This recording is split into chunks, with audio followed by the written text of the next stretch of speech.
Hey everyone, welcome to Make Gaming Easy. In today's video, I'm going to show you how to add bio on AFK Arena. So let's get started. First, open the AFK Arena game on your mobile device.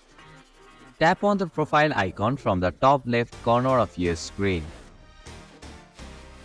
Now, tap on the edit button at the top right corner of your screen. You will see the bio option. However, to add or change your bio, you need to have completed stage 4 of the game. If you have already completed stage 4, you can now easily enter or edit the information you want in your bio.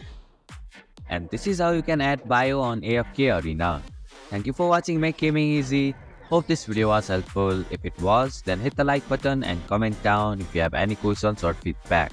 Also, if you are new to our channel, please subscribe and hit the bell icon so that you won't miss our upcoming videos.